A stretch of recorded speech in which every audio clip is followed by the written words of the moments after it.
தம்பி இருக்கிற படத்துலலாம் நான் இருப்பேன்னு அடம் பிடிக்கிறாரா, இல்லை நீங்கள் அண்ணனை போடுங்கன்னு கேட்குறீங்களா? ஏன்னா அவரும் இன்னைக்கு ஒரு பெரிய ஆமாம், ஒரு பிஸி பிஸி ஆர்டிஸ்ட் ஆகிட்டான்.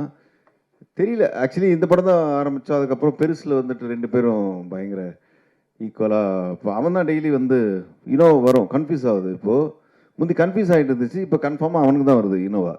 ஸோ அவன் தான் பிஸி ஆர்டிஸ்ட்டு. நான் எதுவும் ரெக்கமெண்ட் பண்ணுறதில்ல சார், அவங்களா தான் கேட்குறாங்க அண்ணனை கொஞ்சம் கேளுங்க அப்படின்ட்டு. நான் தான் கொஞ்சம் இந்த ரெமிண்டேஷன் சைட்லலாம் கொஞ்சம் கம்மி பண்ணி பேசிகிட்டு இருக்கேன் அவங்க கூட. அது மாதிரி ஜான் விஜய் சார் சொன்ன மாதிரி நீங்கள் ஜான் விஜய் சார்லாம் இருந்தாங்கன்னா இந்த ரூபா காயினை கீழே போட்டு பசங்களை பார்க்க சொல்கிறது, டபுள் மீனிங் இதெல்லாம் இல்லைன்னா எங்களை மாதிரி ரசிகர்களுக்கு ஏமாற்றம் ஆகிடாது. அது இல்லையே, நான் அந்த மாதிரி எதுவும் பண்ணதில்லை. சரி சார், நெக்ஸ்ட்டு இதுக்காக அடுத்து சரி இப்போ ஏதாவது ஒன்று சொல்லுங்கள். இந்த ஒரு ரூபா காயின் இல்லை, இப்போ யாருமே ஒரு ரூபா காயின்லாம் யூஸ் பண்ணுறதில்லண்ணே, எல்லாம் ஜிபே, அதனால் பிரச்சனை கிடையாது எங்களுக்கு. சார் டைரக்டர் சார், நீங்கள் கே ராஜேஸ்வர் அவர் அவ்வளோ பெரிய டைரக்டரு. அமரன் ஒரு படம் போதும் சாருக்கு, ஆனால் பல படங்கள் பண்ணியிருக்காரு. ஆனால் உங்களுக்கு எதுக்கு ஒரு துணை, ஏன் சிங்கிளாக பண்ணல? இல்லை சார், ரெட்டை இயக்குனர் என்ன கான்செப்ட்? ஆமாம், ஆக்சுவலி என்னோட பெரியமா பையன் தான், என்னோட தம்பி தான் அவர். நான் வந்துட்டு ஒரு 8 வருஷமாக 10 வருஷமாக அட்வர்டைஸ்மெண்ட்ஸ் பண்ணிட்டுருக்கேன். அந்த ஆடு காலத்துலேருந்தே ரெண்டு பேரும் ஒன்றா தான் பண்ணிருக்கோம். ஸோ அப்போதுலேருந்தே நாங்கள் ஒன்றா அப்படியே இது பண்ணதுனால தான். ஆமாம், விட்டு கொடுக்கூடாது. Correct sir. ஆமாம், மேபி ஒரு நாளைக்கு நான் வேணால் தனியாக பண்ணலாம், அவர் தனியாக பண்ணலாம். பட் இப்போதைக்கு ஒன்றா தான் பயணிக்கிறோம். ஜான் விஜய் சார், நீங்கள் வரும்போதே கண்டென்ட் கொடுக்க போகிறேன் அப்படின்னு சொல்லிட்டு வந்தீங்க. இவ்வளோ பேர் மேடையில் இருக்கும்போது யார் நடிப்பையும் பாராட்டல. நீங்கள் ஹீரோ கூட மூக்கு அப்படி சொல்லிட்டீங்க. மணிகண்டன் வந்து நடிப்பு அருமையாக நடிச்சிருக்காரு, பிரமாதமாக நடிச்சிருக்காருங்க. ஐஸ்வர்யா ராஜேஷ் சொல்லி தான் நீங்கள் பேசினீங்களா வரும்போதே ஃபோன் பண்ணி, என் தம்பியை அண்ணன் சொல்லுங்க அப்படின்னு? இல்லை சார், ஒரு நல்ல நடிகனுக்கு ஒரு நடிகனை பார்த்தா உடனே ஐடென்டிஃபை பண்ணுறது ஈஸியாக ஐடென்டிஃபை பண்ணிடலாம் சார்.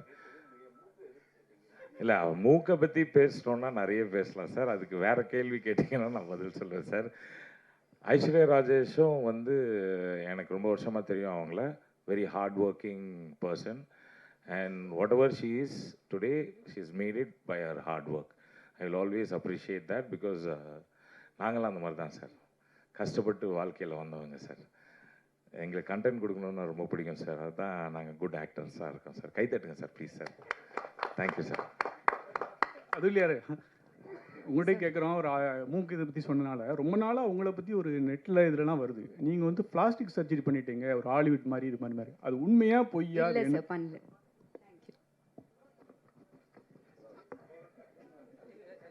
பண்ணல சார். மனோஜ் சார், ஒரு கொஸ்டின். 8 வருஷம் இந்த கதையை நீங்கள் இந்த பல நிறுவனங்களில் இருந்திருக்கீங்க.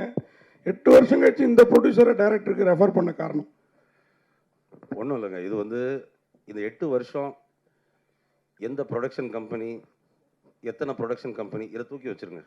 ஓகே, நீங்கள் ஒரு நல்ல புத்தகத்தை படிச்சிங்கன்னா உங்களுக்கு வந்து அந்த புத்தகம் வந்து உங்களோட உங்கள் லைஃப்பில் சேர்ந்து ட்ராவல் ஆகும். கரெக்டாக? ஓகே, இந்த புத்தகத்தை நான் படிச்சிருக்கேன், இது நல்லா இருக்குன்னு நீங்கள் நினைப்பீங்க. கரெக்டாக? நான் இந்த படத்துடைய பவுண்ட் ஸ்கிரிப்டை முன்னாடியே படித்தேன்.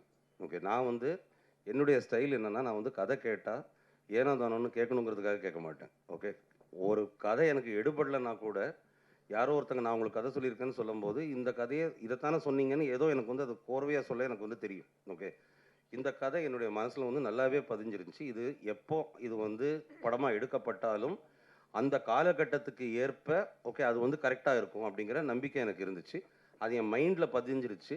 நான் வந்து ஒரு புது கம்பெனியில் இது பண்ணுறேன். என்னோட ப்ரொடியூசர் என்ன கேட்பார், ஓகே சரி ரைட்டு, நீங்கள் வந்து இது வரைக்கும் உங்களுடைய எக்ஸ்பீரியன்ஸில் நீங்கள் வந்து கேட்ட கதைகளில் இது பண்ணதில் என்னெல்லாம் நல்லா இருக்குன்னு நீங்கள் வந்து ஃபீல் பண்ணுறீங்கன்னு சொல்லும்போது அதில் எனக்கு ஞாபகம் வந்த கதைகளில் இது ஒன்று.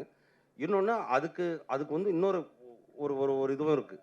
இப்போ நான் சொன்னேங்கிறதுக்காகலாம் யாரும் கதை படம் எடுத்துகிற போகிறது கிடையாது. ஓகே, அது என்னுடைய ப்ரொடியூசருக்கு பிடிக்கணும். ஓகே, அவர் இன்னொரு 4 பேர்கிட்ட இப்படி ஒரு கதை இருக்குது அப்படின்னு கேட்டிருக்கலாம். அவங்க ஓகே ஃபைன் அது நல்லா இருக்குன்னு சொல்லணும். இது எல்லாருமே சேர்ந்து ஆஹா இந்த கதை நல்லா இருக்குன்னு எல்லாரும் சேர்ந்து என்டாஸ் பண்ணது தான். அது என்கிட்ட முதல்ல வந்துச்சு. அதை வந்து ஒரு நல்ல கம்பெனியுடைய வெற்றிக்கு நல்ல கதையை ஐடென்டிஃபை பண்ணி கொடுக்க வேண்டியது வந்து எங்கள் எல்லாருக்கும் ஒரு கடமை.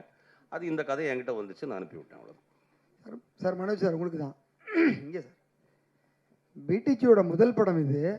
இதுக்கு அடுத்த படம் ரிலீஸ் ஆகிடுச்சு. ஏன் சார் இந்த தாமதம்? ஏன்னா பிடிஜி மாதிரி பெரிய கம்பெனிஸ்க்கு ரிலீஸ் பெரிய இஷ்யூ கிடையாது.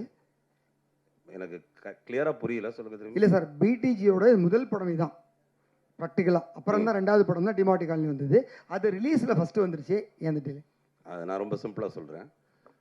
டிமாண்டி காலனி 2 வந்து ஓகே முன்கூட்டியே ஆரம்பிக்கப்பட்ட ஒரு படம். அது வேற ஒருத்தங்க ஆரம்பித்து அவங்க ப்ரொடியூஸ் பண்ணிக்கிட்டு இருந்த படம். அந்த படத்தை நாங்கள் வந்து டேக் ஓவர் பண்ணோம். ஓகே, அதுவும் ஹாஃப்வே த்ரூ அதை வந்து டேக் ஓவர் பண்ணோம். அதனால் இந்த படம் வந்து ஆரம்ப கட்டத்திலிருந்து நம்ம வந்து ஆஃபீஸ் போட்டு நம்ம ப்ரீ ப்ரொடக்ஷன் பண்ணி ஷூட் பண்ணி அதுக்கப்புறம் போஸ்ட் ப்ரொடக்ஷனுக்கு என்டர் பண்ணோம். அதனால் இதோடைய டைம் ஃப்ரேமை பார்த்தீங்கன்னா இந்த டைம் ஃப்ரேம் கரெக்டு தான். ஓகே, நீங்கள் ஒருவேளை நினச்சிட்டு இருந்திருக்கலாம் இது டிமாண்டி அதுக்கப்புறம் ஆரம்பித்த படம்ட்டு. கிடையாது. Demonte was already started by somebody else much before this movie. Sir உங்களுக்கு தான் சார், நீங்கள் ஸ்டேஜில் பேசும்போது ஒரு வருத்தப்பட்டீங்க. எல்லாருமே என் மேலே தான் குறை சொல்கிறாங்க, ஆனால் ஆர்டிஸ்ட்லாம் இதில் தான் உட்காந்துதாங்கன்ட்டு. யார் மேலே வந்து முக்கியமாக ஒரு விஷயம் சொல்ல வர்றீங்க? ஏன்னா சில பேர் காமெடி பண்ணுவாங்க, சில பேர் வந்து உங்களை கஷ்டப்படுத்தியிருப்பாங்க. எங்களை யாருமே கஷ்டப்படுத்தலை. இவங்களுமே ஓகே அவங்க அப்படின்னு சொன்னதும் அதுவும் ஒரு காமெடி தான். நாங்கள் பதிலுக்கு இவங்க தான் சொன்னதும் ஒரு காமெடி தான். அதை நான் இன்னொன்று சொல்கிறேன். ஓகே, இதை சார்ந்தவங்க எல்லாம் இங்கே வந்து உட்காந்துருக்கோம்ல, எங்களுக்குள்ள சீரியஸாக ஏதாவது நடக்கிறதுக்கு வாய்ப்பே கிடையாதுங்க. ஓகே, இவர்கிட்ட சீரியஸ் ஆக முடியாது, இவர் என்கிட்ட சீரியஸ் ஆக முடியாது. எல்லாருமே ரொம்ப க்ளோஸ் ஃப்ரெண்ட்ஸ். நாங்கள் வந்து என்ன பண்ணாலும் வேலைன்னு வரும்போது அது வேலையாக கரெக்டாக இருக்கும். ஃபன்னி இப்போ இவங்கெல்லாம் வந்து இப்போ வந்து ப்ரொடியூசரை மீட் பண்ணும்போதும் அது செட்டில் இருக்கும்போது ஒன்று, மற்ற நேரத்தில் பார்க்கும்போது இவங்க ப்ரொடியூசர் ஓகே எல்லாரும் பயங்கரமாக ஜெல் ஆவாங்க, எல்லாரும் சேர்ந்து பயங்கரமாக ஜோக் அடித்து பேசிகிட்டு இருப்பாங்க. இந்த பட்டாளத்துடைய அட்வான்டேஜே அதுதான். ஓகே, ஒரு ஈகோ இல்லாத யாரையும் குறை சொல்லாத ஒரு கூட்டம். அது கடைசி வரைக்கும் அப்படியே இருக்கும். ஜான் சார், இதுக்கு நான் ஒன்று சொல்லிடுறேன் பிரதர். என்னன்னா இந்த ஹெட் மாஸ்டருக்கு கரெக்டாக தெரியும் நல்ல ஸ்டூடெண்ட் யாருன்னு. அவங்கள மட்டும் கூட வச்சு படம் எடுத்திருக்காரு. அதனால் அவர் என்ன சொன்னாலும் நாங்கள் செஞ்சு தான் ஆகணும். வெளியில் போய் ஹெட் மாஸ்டரை பற்றி கோவமாக பேசுகிறது, இந்த பாத்ரூமில் எழுதி வைக்கிறதுலாம் நாங்கள் எழுதி வைப்போம். இருந்தாலும் அவர் சொல்கிறத கேட்டு நாங்கள் கரெக்டாக பண்ணால் தான் நாங்கள் வாழ்க்கையில் முன்னேற முடியும். நல்ல ப்ரொடியூசர், எங்களுக்கு ரொம்ப சந்தோஷம் அவரோட நாங்கள் ஒர்க் பண்ணுறதுல. சார் அந்த மூக்கு மேட்ரு சொன்னீங்க. தமிழ் இண்டஸ்ட்ரியில் பார்த்தீங்கன்னா ரஜினி சாருக்கும் அது மாதிரி தான் இருக்கும். நம்ம நீங்கள் சொன்னீங்க தெரியுங்களா, ஒரு ஆக்டர் அவங்களுக்கும் இவருக்கும். ஏன் வந்து நாசர் சார் சொன்னீங்க, கம்பேக் அகைன் ரஜினி சாருக்கும் அப்படி தான் இருக்கும், உங்களுக்கும் அப்படி தான் இருக்குது மூக்கு மேட்ரு. எனக்கு இல்லைங்க, மூக்கு அவருக்குங்க. அவருக்கும் நான் சொல்கிறேன், உங்களுக்கும் அப்படி தான் இருக்குது. இல்லை என் மூக்கு இல்லை, அவர் மூக்கு கம்பேர் பண்ணும்போது என் மூக்குலாம் யூஸே பண்ண முடியாது. நிறையவே ட்ரை பண்ணி பார்த்துருக்கேன். அவர்கிட்ட கேட்டு பாருங்க நடிப்புக்கு. டேரக்டர் சார், சார் நீங்கள் ஏதாவது டேரக்டர்கிட்ட ஒர்க் பண்ணியிருக்கீங்களா? நீங்கள் பேசும்போது நைட்டாக கண்ணு மூடி பார்த்தா நான் மிஸ்கின் சார் வாய்ஸ் வருது சொல்லியிருக்காங்களா? இல்லை, யாரும் சொன்னதில்லை. அது ஆக்சுவலி இது வரைக்கும் சொன்னதே கிடையாது. நான் பேசுறது பார்த்தா மிஸ்கின் சார் மாதிரி இருக்குது அப்படின்னாங்க. இல்லை சார், அது யாரும் சொன்னது கிடையாது. பட் நான் யார்கிட்டையும் டைரக்டராக ஒர்க் பண்ணது கிடையாது. நான் ஒரு அசிஸ்டன்ட் கேமராமேனாக இருந்திருக்கேன் மேக்ஸிமம். அதுக்கப்புறமா அஃப்கோர்ஸ் அப்பா இருக்கார். ஸோ அப்பா கிட்டே இருந்துட்டு எல்லாம் கற்றுக்கிட்டது தான். சார் ஒரு கதைக்கு ஏன் சார் 8 வருஷமான காத்திருப்பு? அந்த காத்திருப்போட வழி என்ன? இல்லை, 8 வருஷமாக நான் இந்த கதை எழுதி நான் சொல்லி அது வெயிட் பண்ணிட்டு இருக்கும்போது நான் அடுத்த சான்ஸ்லாம் நான் பண்ணிட்டுருக்கேன். அடுத்த கதைகள், அடுத்த விஷயங்கள். இப்போ இன்ஃபேக்ட் இந்த கதை வெயிட்டிங்கில் இருக்கும்போது தான் நான் வைபவ் சாரை மீட் பண்ணுறேன். இன்னொரு வெப் சீரிஸ் ஒன்று பண்ணலாம் அப்படின்னு சொல்லிட்டு. ஸோ இதை மாத்திரம் வச்சுக்கிட்டு நான் உட்காந்துல அடுத்தடுத்து கதைகள்லாம் எழுதி தான் இருக்கோம். பட் இது என்னமோ 8 வருஷம் ஆயிடுச்சு, அவ்வளோதான், வேறு எதுவுமே கிடையாது. சார் டேரக்டர் சார் இங்கே பேங்க் ராபரிங்கிறது தமிழ் சினிமாவுக்கு புதுசு கிடையாது. வங்கி கொள்ளைங்கிறது கிடையாது. ஆமாம், அந்த படங்கள்லாம் இல்லாமல் இதில் என்ன டிஃப்ரெண்ட் பண்ணியிருக்கீங்க? என்னன்னா நம்மளோட படம் வந்துட்டு பேங்க் ராபரி வந்துட்டு இப்போ போகிறோம் ஒரு பேங்க் ராபரி, அந்த இடத்துல வந்துட்டு ஒரு ஸ்டாண்ட் அவுட் இருக்குது, போலீஸ் வராங்க, அந்த மாதிரி இல்லாமல் பேங்க் ராபரி பண்ணுறதுக்கு உண்டான ப்ராசஸ் தான் நம்ம படமே. ஸோ எடுத்தோடனே ஒரு பேங்க் ராபரி வந்தாச்சுப்பா பேங்க்கில் மாட்டிக்கிட்டாங்கன்ற மாதிரிலாம் கிடையாது. அந்த ப்ராசஸ் தான் படமே. அண்ட் அதை வந்துட்டு நீங்கள் படம் பார்த்தீங்கன்னா உங்களுக்கு தெரியும், அந்த மெயினாக இருக்கக்கூடிய 4 கேரக்டர்ஸ்க்கு உண்டான அவங்களுடைய ஃப்ளாஸ் இருக்கும். அதெல்லாம் நீங்கள் ட்ரெய்லர்லாம் நீங்கள் பார்க்கும்போது உங்களுக்கு ஒரு ஐடியா கிடைக்கும். அதில் நீங்கள் பார்த்தீங்கன்னா அந்த 4 கேரக்டர்ஸை வச்சுக்கிட்டு எப்படி பண்ணுறாங்க அப்படின்றது தான் கதை. வைபவ் சார், இல்லை ஐடியா கிடைக்கும் அப்படின்னா பேங்க் எது ராபரி பண்ணுறதுக்கான ஐடியாவா? ஐடியா கிடைக்கும்னு சொல்கிறாரு. பேங்க் எது ராபரி பண்ணுறதுக்கான ஐடியாவா? நம்ம இவர் டைரக்டர் சார்கிட்ட கேட்குறேன். என்ன சார்? பேங்க் ராபரி பற்றி சொன்னீங்க, ரொம்ப சுவாரஸ்யமாக இருந்தது. ஆமாம் சார். இதை பார்த்தாலே ஐடியாலாம் கிடைக்கும் அப்படின்னீங்க. ஒருவேளை வந்து ராபரி பண்ணுறதுக்கான ஐடியாக்கள்லாம் கிடைக்கிற அளவுக்கு இருக்குமா? இருக்காது சார், அந்த மாதிரிலாம் எதுவுமே இருக்காது, கண்டிப்பாக இருக்காது. இருக்குங்க கட்டாயமாக இருக்கும். படமே அதுதான். அது எப்படி ஐடியா இல்லாமல் பேங்கை ராப் பண்ண முடியும் சொல்லுங்கள். ஆனால் ராப் பண்ணுறோமா இல்லையான்றது தான் படம். அதை நீங்கள் பார்த்தா தான் உங்களுக்கு தெரியும். வைபவ் சார், நீங்கள் இந்த படத்தில் இருக்கிறதெல்லாம் ஃபாலோ பண்ணுங்கள்.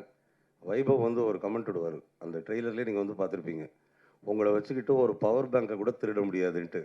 ஸோ இந்த படத்தில் இருக்கிற ஐடியாஸ் எல்லாம் ஃபாலோ பண்ணிங்கன்னா அதுதான் ரிசல்ட். பவர் பேங்கை கூட திருட முடியாது. அதனால் பேங்க்கெல்லாம் ரொம்ப பாதுகாப்பாகவே இருக்கும், கவலைப்படாது.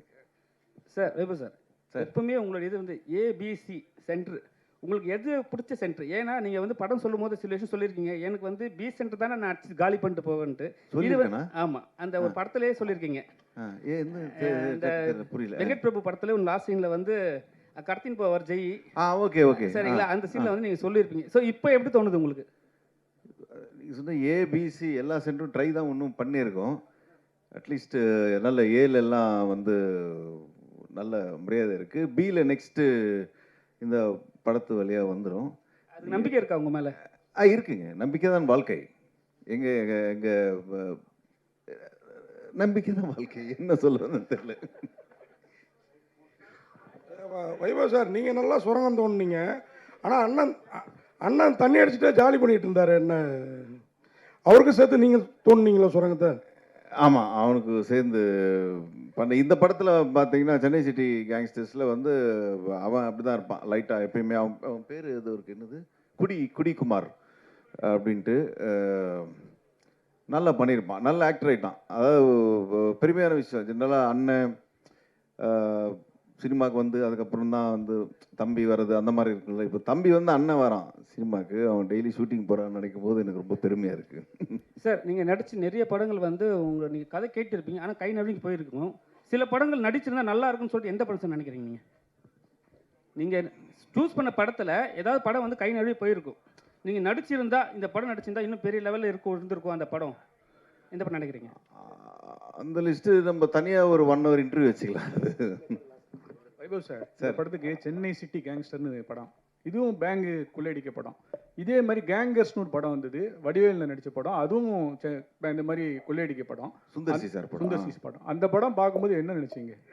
இல்லை, அது டோட்டலாக வேறு ஜானர். அது வந்து வில்லேஜ் அந்த சைடில் இருக்கும். அவர் ஸ்டைலில் வடிவேல் சார் அவர் கலக்கியிருப்பாங்க. இது எல்லாரும் சேர்ந்து ஒரு சிட்டியில் ஒரு சின்ன ராபரின்றது டோட்டலாக அது வேறு, இது வேறு ஜானர்ஸு. நல்ல ஃபன் ஃபில்டாக இருக்கும் இந்த படம் சென்னை சிட்டி கேங்ஸ்டர்ஸ். தேங்க்யூ.